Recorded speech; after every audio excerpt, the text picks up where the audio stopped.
Can you talk about how you think about compliance when it comes to introducing more opportunities for efficiencies with advisors as well? Yeah, whether it's the DOL rule or Reg BI, there are unknown regulations that come up. Oh yeah. It seems like constantly for advisors to deal with, and I think the staple of the compliance aspect for advisors to always think about and have in really at the forefront is documentation. No matter what the regulation is, the information that they are gathering from their client interactions, if they're not taking the time to have some kind of a process in place to make sure they're accurately detailing that interaction, like that's where the gap is. Big time. And so having the tools in place to help them to do that is, I think that's one of the most important aspects of what we do for the advisory community, is just giving them an easy way to capture and accurately document those interactions. So. Yeah, and it's actually really interesting when you think about the call for documentation and the call for accurate note-taking to validate your advice, product sales, whatever that is. It just goes to show that the advisor's value sits across the coffee table. The advisor's value is strong in the boardroom. The advisor's value is strong networking and growing those relationships, not taking notes, not doing all the back office work. And the statistics are alarming that many advisors are still devoting so much time to back office work.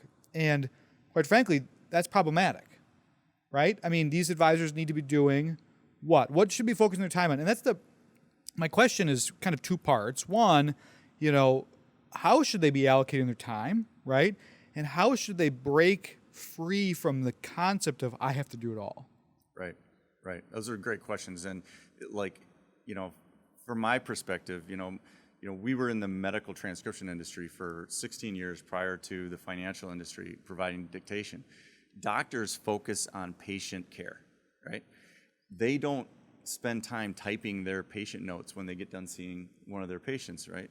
Their time is best spent, working with their clients, which are their patients. The same concept is true for financial advisors.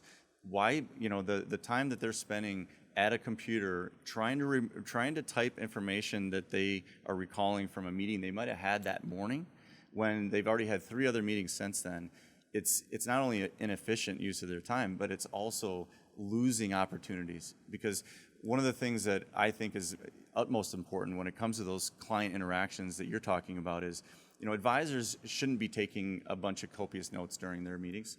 They should be focused on the client, engage with them.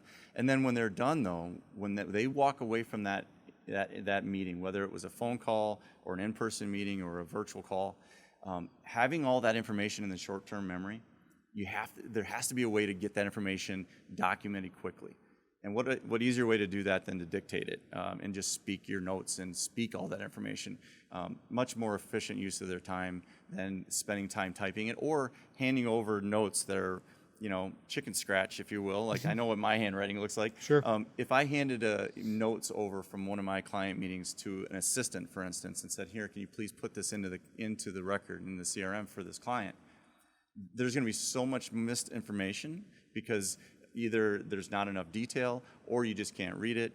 And so that's where, for me, it just, using a dictation service like ours just really does replace the need for, the assistant's time spent trying to understand the notes from the advisor, or the advisor just spending that time typing their notes.